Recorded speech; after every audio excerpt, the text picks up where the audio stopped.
Chapter 72, May 23, 2020, 11:51 a.m. I'm going to do the unthinkable. I will compliment myself. I love that I never come late to anything. It's a good quality to have. I got to Kerry Park almost 10 minutes before we were supposed to meet up, so I had plenty of time to kill.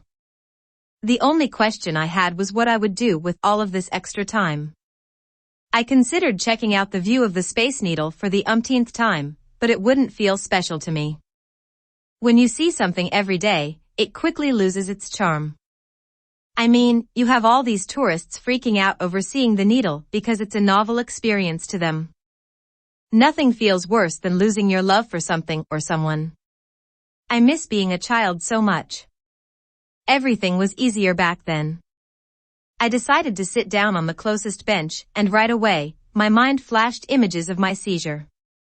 I felt so sick and nauseous from seeing the pictures that I nearly vomited. I was foaming at the mouth, and my jaw was tightly clenched. Analee, please just be here. The unmistakable scent of bacon bubblegum woke my senses up like adrenaline.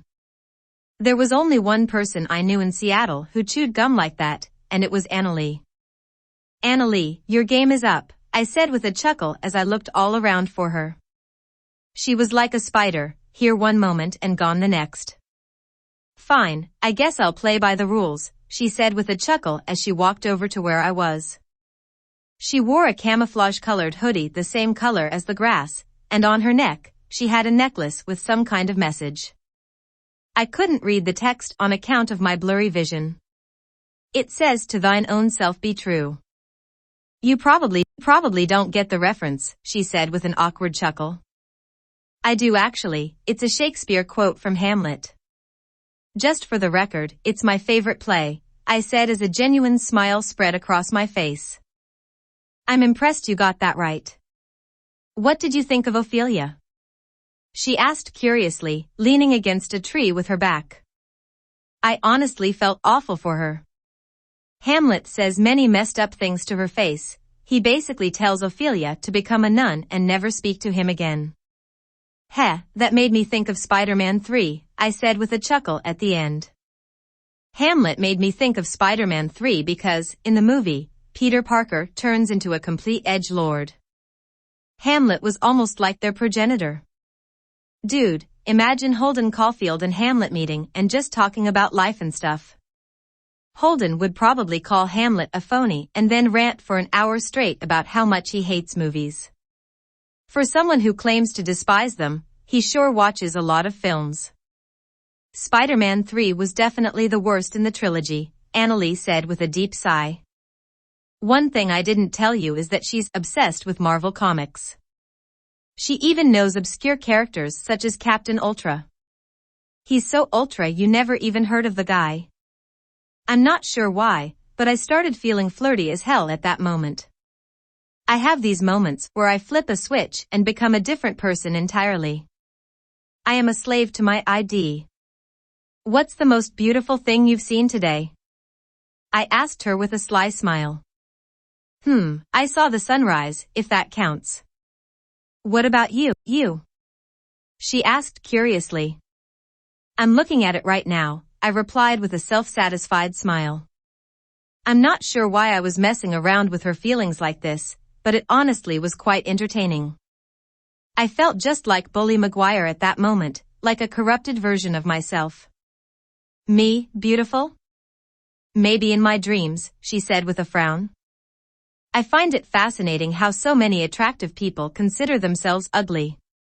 There's this girl named Martha Henry in my history class who is drop-dead gorgeous but constantly feels like she's the most unattractive girl on earth. I always remind her she's beautiful, but she never believes me when I say it.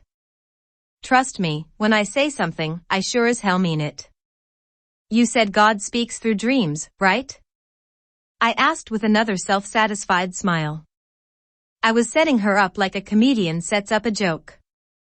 I didn't give a damn that what I was doing was wrong. All I cared about at that moment was myself. He does, yes, she replied with a confused expression. She must have been wondering why I brought this up out of nowhere. He spoke to me in a dream and told me that he's proud of you, I replied with the feeling of guilt rising throughout my body. It's like my actions seemed perfectly normal until I realized they weren't. I don't even know what to say. I always feel like God doesn't love me and that I fail him, she said, fighting back tears. That's not God putting those thoughts in your mind.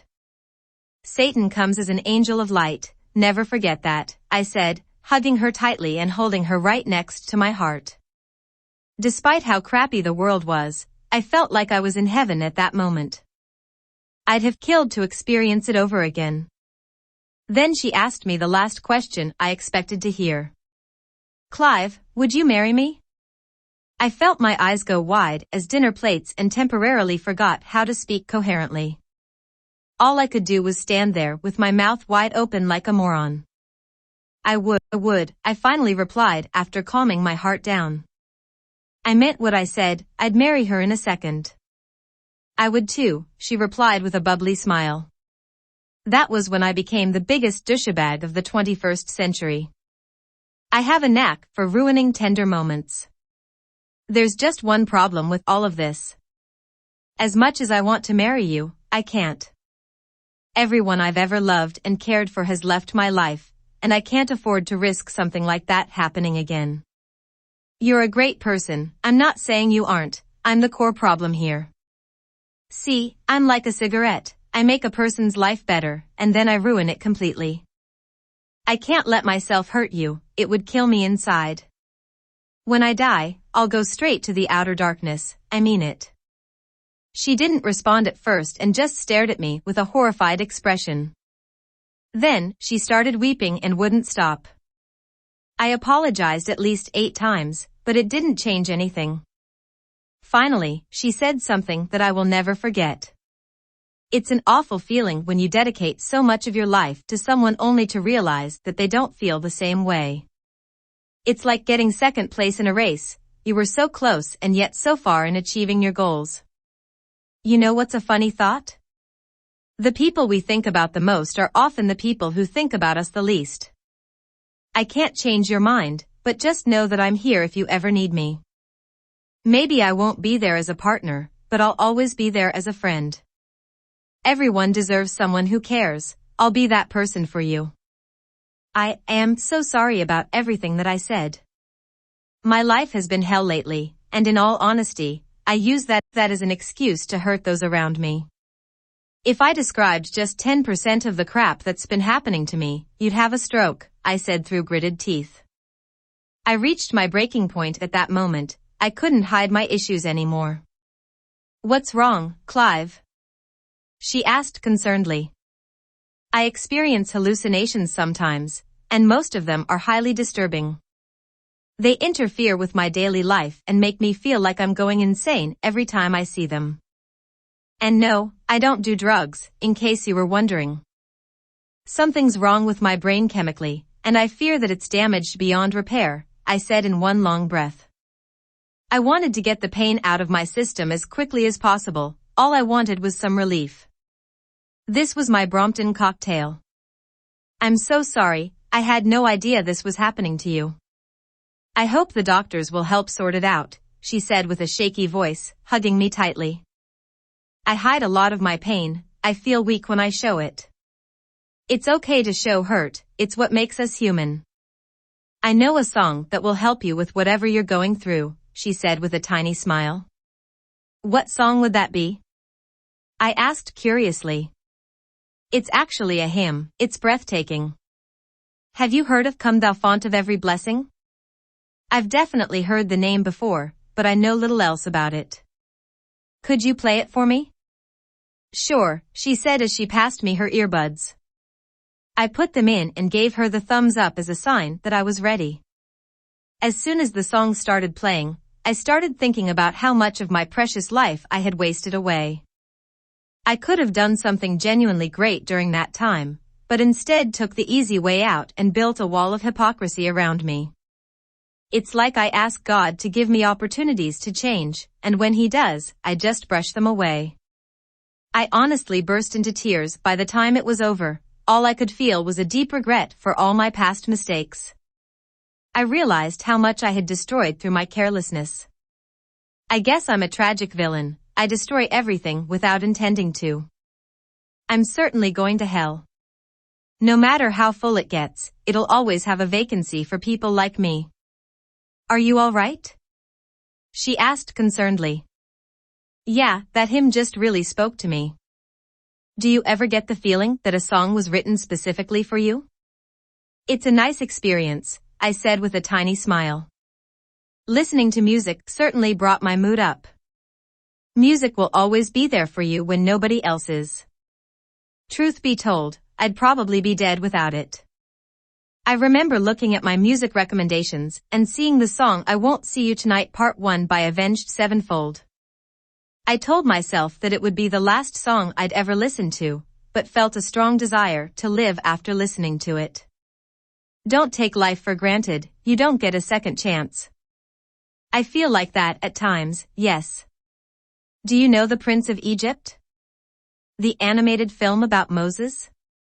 I asked curiously. Yup. I feel like the song When You Believe was written for me. I've never actually seen it, I said with a sheepish smile. Oh man, you are missing out on one of the greatest animated films ever made. She said with a look of pity. What if you show it to me? I asked with a tiny smile. I think I will. Are you free to watch it today? I'm as free as a bird. Good. Trust me, you'll love it, she said quickly as she grabbed me by my hand and practically dragged me along. Even if the movie sucks, at least I'll be with someone I care about. Some people don't get that blessing.